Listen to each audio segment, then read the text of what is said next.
Thank you.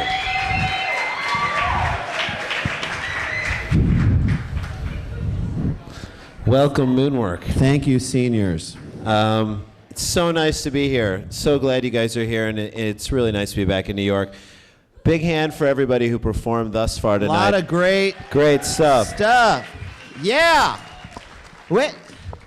Why do we always have to follow people with talent? That's like the musicians. Music. That's talent. That's not nearly as bad as what we recently had to follow in Minneapolis. We followed a magician. Fucking magic.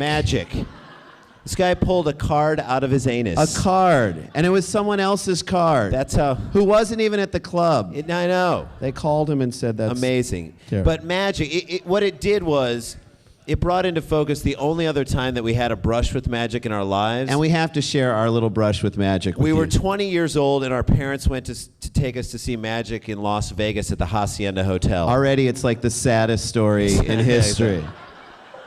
What do we, Make-A-Wish kids? Yeah, exactly. It's like, we're 20 and they're taking us to Las Vegas? What? Terrible. And the Hacienda, who goes there? Anyway, so it's a 2 p.m. show in the afternoon matinee, and we go to see, on the marquee it says, Lance Burton, World Champion Magician. Which we love. Like, is there a Super Bowl of magic that we don't know about? How would you win a magic competition? You'd have to pull like a rabbit out of your ass. And then like a card out of the rabbit's ass. And it's the rabbit's card. Something. It's like an M.C. Escher painting. The hand drawing the hand. Okay. Which came first? You don't know. So we go to see Lance Burton, and it's like 2 in the afternoon, and he comes out on stage, and he looks exactly like you think a magician should look. Exactly. He's got the coiffed hair. He's got the shiny shirt. And he's like worked out, but like just his upper body, you know? So he kind of looks like a trash can on sticks, right? Totally.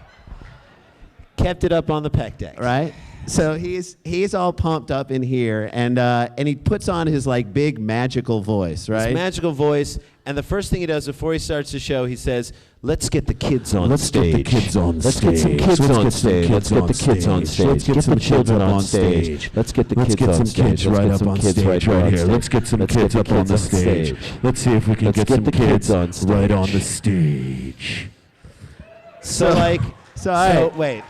So like 30 kids between the ages of 6 and 8 come on stage, and they're fucking hysterical. They're like, "Oh my God!" Right? So they're so psyched just to be there, and so they wheel out this empty silver cage, this giant cage, and they put it right here. And he's like, "Let's have the kids touch the cage. Have the kids touch the cage. The cage. Touch the Children cage. touch the cage. Children touch the Kids, cage. Just Kids, get put your hands hands on. Let's on get the the cage right cage. now." All right. So the kids are like, "Oh my God, we're touching the cage! Kick ass!" All right. Lance Burton, world champion magician, comes behind the cage through the bars to the audience with his microphone, and he says, "Abracadabra." Bazooba-dooba-doo. Or something gay and magic-y. So hey, the ghost of Lance Burton strikes us. Yeah. Like apparently you can't talk badly about a magician. Whoa, what is this? And we're back. That was the ghost of Copperfield brought That's it back. right. He brought it back. Because he's not really a magician, is he? He's more of an illusionist, right? He's an illusionist. So he's a fucking genius. He His is, exactly. wife is hot. Okay. Yeah, so biggest trick of his life. Largest. All right. So bigger than the Statue of Liberty. All right. She's still with him. So she has not disappeared yet. So all right. So what happens is he like says the magic words, and then he taps the cage, and like 50 doves, white doves fly out of nowhere. We're like, that's amazing. Jesus, that's a cool. great trick. The kids, of course, are like, "Oh my God!" They're so psyched. They're so psyched, and we're, you know, I mean, it's pretty an amazing trick. So after the trick is done, you know, he wants to move the show along. He's like, let's get the kids off the stage. Get the kids off the stage. Get these kids off the stage. Will someone get these kids off the stage, please? Get them off the and stage. he's making like violent movements, like, get the kids off the stage. Get them off the stage, you know. Let's get them off the stage. You know, whatever. All right, so Even when he's talking to the guy in the back, he uses them. Like, can someone get the kids off the stage?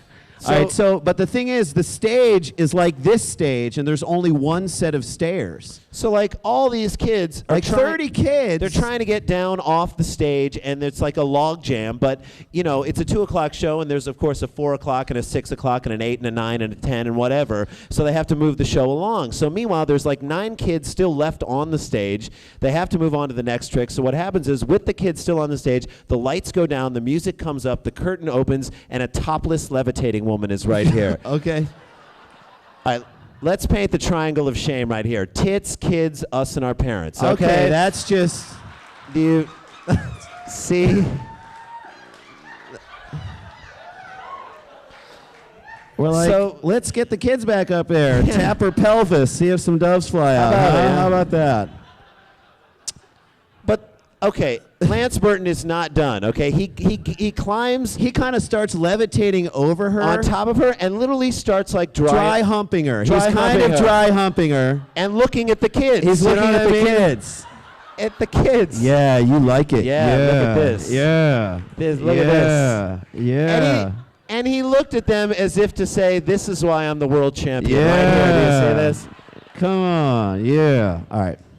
So that's why we can't follow magic.